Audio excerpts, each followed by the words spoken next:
Good bad ugly படம் உண்மையிலே எப்படி இருக்குது ஸ்பாய்லரே இல்லாமல் சொல்ல போகிறேன். வாங்க பார்க்கலாம். படத்தோட கதைன்னு வந்து எடுத்துக்கல ரொம்ப ஸ்ட்ராங்காகவும் ரொம்ப லைட் வெயிட்டடாக இல்லாமல் பேலன்ஸ்டாக வந்து கொண்டு போயிருக்காங்க. அதுவே வந்து படத்துக்கு மிகப்பெரிய பாசிட்டிவாக இருக்குது. சில படம்லாம் ஆக்ஷன் மூவின்னு வரையில் ஃபுல்லாக அதை மட்டுமே வந்து ஃபோக்கஸ்டு வந்து பண்ணியிருப்பாங்க. அதனால கதையை வந்து கோட்டை விட்டுருப்பாங்க டோட்டலாக. ஆனால் இந்த படத்தில் அதை கரெக்டாக பேலன்ஸ் பண்ணனால மாஸ் சீன்ஸ்க்கும் அந்த டெரிஃபேக்கான ஆக்ஷன் சீக்வன்ஸ்க்கும் எல்லாமே வந்து மேஜிக்கலாக ஒர்க் அவுட் ஆகுது. உங்கள் கதையை மட்டும் ரொம்ப டெப்த்தாக ஃபோக்கஸ் பண்ணி மாசினை வந்து தேவையில்லாமல் ஆட் பண்ணியிருந்தா வேஸ்ட்டாக வந்து போயிருக்கும். ஸோ அதை வந்து இவங்க பண்ணலை. ஸ்டோரியை வந்து பேலன்ஸ் பண்ணி இவங்க கமர்ஷியலை வந்து எக்ஸ்ட்ரா ஆட் பண்ணனால பார்க்குறவங்களுக்கு அந்த திரைக்கதையை என்கேஜ்மெண்ட்டாக வந்து இருக்குது. நீங்கள் நார்மல் வேர்ல்டில் இருக்க மூவிஸை நீங்கள் கம்பேர் பண்ணும்போது இது ஒரு தனி வேர்ல்டு, அதுவும் ஜிபியு. அந்த வேர்ல்டில் எப்படி இருப்பாங்களோ அது மாதிரியான கேரக்டர்ஸை வச்சு நம்மக்கிட்ட கதையில் கொண்டு வந்திருக்காங்க. நார்மல் படத்தில் இருக்கிற மாதிரியான கேரக்டர்ஸ் ஹேர் ஸ்டைல் இந்த மாதிரி தான் இருக்கும் அப்படின்னு நினச்சிங்கன்னா இல்லை. தலையோட கேரக்டரோட அந்த ட்ரெஸ் லுக்கிங் எல்லாமே வந்துமே இந்த படத்துக்காக டோட்டலாக டிஃப்ரெண்ட்டாக தான் ட்ரை பண்ணியிருக்காங்க. அதுக்கான காரணமையும் நீங்கள் படத்தில் வந்து நோட் பண்ண முடியும். ஏன் படத்தில் இந்த மாதிரி டோன்ஸ் இந்த மாதிரி ட்ரெஸ்ஸஸ்லாம் வந்து மெயின்டைன் பண்ணாங்கன்னு வந்து சொல்லிட்டு. ஸோ அது படத்தை வந்து இன்னும் கொஞ்சம் இன்ட்ரெஸ்டிங்காக மாற்றினாலும் இந்த மாதிரி ஆக்ஷன் சீக்வன்ஸ்லாம் வரையில் ஸோ கதைக்கு ரொம்பவும் வந்து அந்த மாதிரி விஷயம்லாம் தேவைப்படுது. ஏன்னா நார்மலாக ஒருத்தவன் ட்ரெஸ் போட்டு ஃபைட் சீனில் வரையில் அதுக்கான பேக்ரவுண்ட் ஸ்கோர் தரமாக இருந்துச்சுனாலே சீன் வந்து மேசிவாக வந்து இருக்கும்.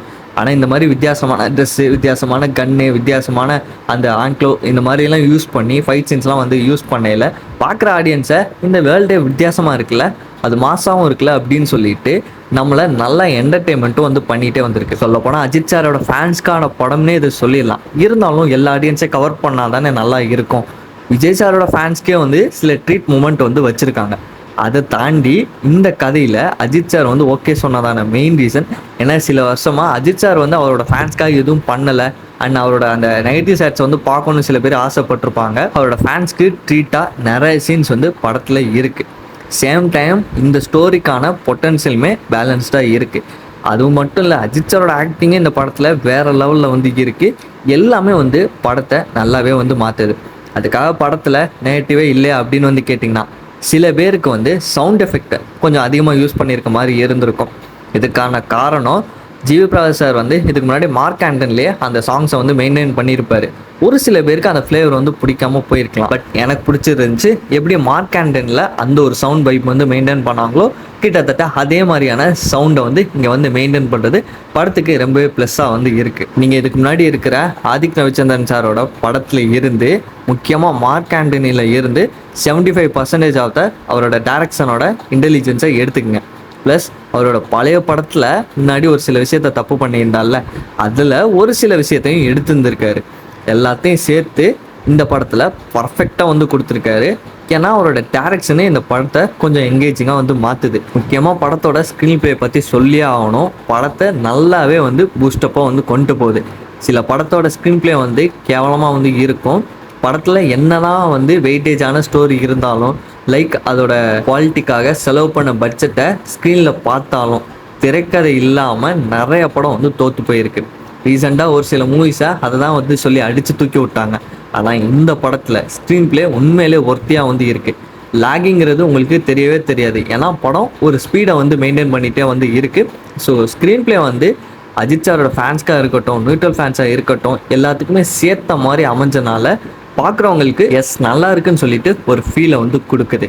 இதை தாண்டி நீங்கள் ஜிவி பிரகாஷ் சாரோட மியூசிக் ஒரு சில பேருக்கு இரிட்டேட் ஆகணும்னு வந்து சொன்னேன்ல, அவங்க மார்க் ஆண்டனி படத்தை பார்த்துட்டு வந்திருந்தா மேபி இந்த படம் பார்க்கல அவரோட மியூசிக் இப்படி தான் வந்து இருக்கும் அப்படின்னு சொல்லிட்டு கண்டிப்பாக இந்த படத்தை என்ஜாய் பண்ணி வந்து பார்ப்பாங்க. அந்த படத்தோட சாங்ஸ் மாதிரியே எதிர்பார்த்து இந்த படத்துக்கு வந்தீங்கன்னா ஜிவி பிரகாஷ் சார் அடித்து வந்து தூக்கிட்டாரு.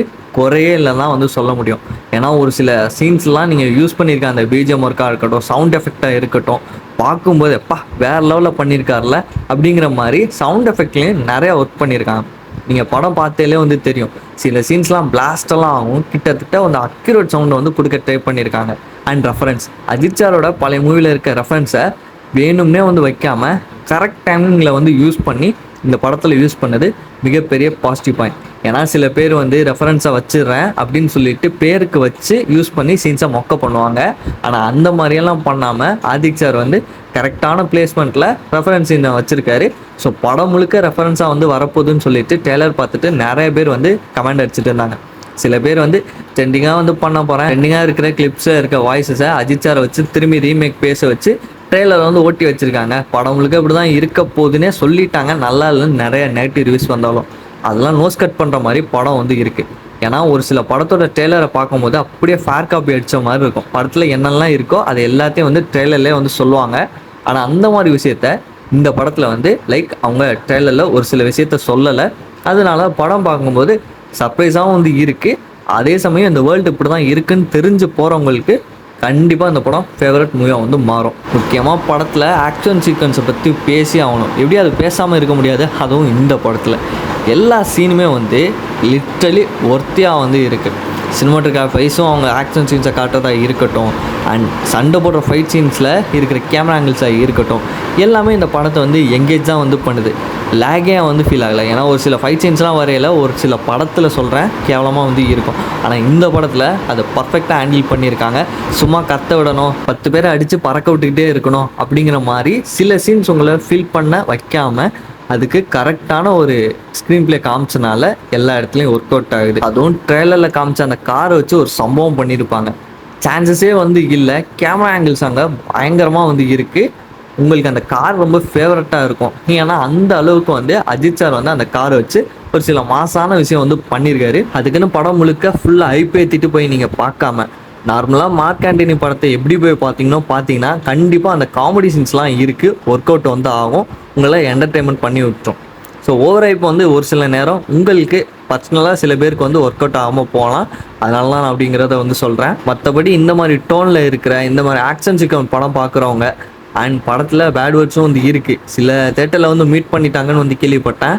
அண்ட் ஒரு சில தேட்டரில் வந்து அன்மீட் பண்ணி தான் வந்து வந்துச்சு. ஸோ நீங்கள் பார்த்த தேட்டரில் என்ன மாதிரி இருந்துச்சுன்னு சொல்லி கமெண்ட் செக்ஷனில் வந்து சொல்லுங்கள். படத்தில் நிறைய கேரக்டர்ஸ் வந்து இருக்குது. அதனால் எல்லா கேரக்டர்ஸுக்கும் வந்து ஃபோக்கஸ்டே இல்லாமல் அஜித் சாரை மட்டும் மெயினாக வச்சு ரேஜியாக கொண்டு போயிருக்காங்களான்னு வந்து கேட்டிங்கன்னா இல்லை. அஜித் சாரோட கேரக்டருக்கு எவ்வளோ இம்பார்ட்டன்ஸ் இருக்கோ அது மாதிரி சின்ன சின்ன கேரக்டர்ஸ்லாம் வந்து வருவாங்க. அது எல்லாமே வந்து இம்பார்ட்டன்ங்கிற மாதிரி மாற்றினதே பெரிய விஷயம். அது படத்தை இன்னுமே வந்து ஸ்ட்ராங்காக நிற்க வைக்குது. ஏன்னா ஒரு சில பேர் வந்து டேரக்டர்ஸ் படம் எடுக்கிறேன் நிறைய கேரக்டர்ஸ் வந்து கொண்டு வரேன்னு சொல்லிட்டு லூஸாக விட்டு மெயின் கேரக்டர் மட்டும் ரொம்ப ஃபோக்கஸ் பண்ணி கொண்டு போவாங்க. அது படத்தை வந்து ஒரு சில நேரத்தில் நல்லா இல்லாத மாதிரி ஃபீல் பண்ண வச்சிரும். இந்த படத்தில் ஆனால் ஈக்குவல் இம்பார்ட்டன்ஸ் கொடுத்த மாதிரி சின்ன ரோலாக இருந்தாலும் அதுக்கான கேரக்டர் ஒருத்தி வந்து கொடுத்துருக்காங்க. அது குட் பேட் அக்லி படத்தோட வேர்ல்டை நல்லாவே ஸ்ட்ராங்காகவே வந்து பில்ட் பண்ணி வைக்கிது. அஜித் சாரோட ஆக்டிங்கை கண்டிப்பாக சொல்லியே அவனுக்கு திரும்பி. ஏன்னா அவரோட ஒரு ஆக்டிங்கு எவ்வளோ வந்து அவரோட அக்ரெசிவ்னஸ் அண்ட் எவ்வளோ வந்து அவர் சுறுசுறுப்பாக இருந்தார், இந்த படத்தில் இருக்கிறாரு, எல்லா விஷயத்தையும் பார்த்து அஜித் சாரோட ஃபேன்ஸ் என்ஜாய் பண்ணுறத மாதிரி நியூட்ரல் ஆடியன்ஸுமே வந்து கண்டிப்பாக வந்து என்ஜாய் பண்ணுவாங்க. படத்தை நீங்கள் தேட்டர்லலாம் போய் பாருங்கள் அப்படின்னு நான் என்ன கேட்டால் சொல்லுவேன். ஏன்னா இது தேட்டருக்கான படம். நீங்கள் ஃபோனில் பார்த்தாலோ டிவியில் பார்த்தாலோ அந்த அளவுக்கு வந்து உங்களுக்கு அந்த மாஸ் அந்த குவாலிட்டி வந்து மிஸ் ஆகும். கண்டிப்பாக நீங்கள் தேட்டரில் போய் என்ஜாய் பண்ணி பாருங்கள். வில்லனை பற்றி நான் இங்கே சொல்லலை, நீங்கள் தேட்டரில் பாருங்கள். இந்த வீடியோ பிடிச்சிருந்தா லைக் போடுங்க அண்ட் நம்ம சேனல் பிடிச்சிருந்தா சப்ஸ்கிரைப் பண்ணி விட்டுருங்க. ஏன்னா சேனல் கொஞ்சம் பூஸ்ட் ஆகிறதுக்கு ஹெல்ப்ஃபுல்லாக வந்து இருக்கும். நெக்ஸ்ட் வேறு என்ன படத்தோட ரிவ்யூ இல்லை எக்ஸ்ப்ளனேஷன் வேணும் கமெண்ட் செக்ஷனில் சொல்லுங்கள். அதுக்கான வீடியோ வரும். அடுத்த ஒரு வீடியோவில் பார்க்கலாம். டாட்டா.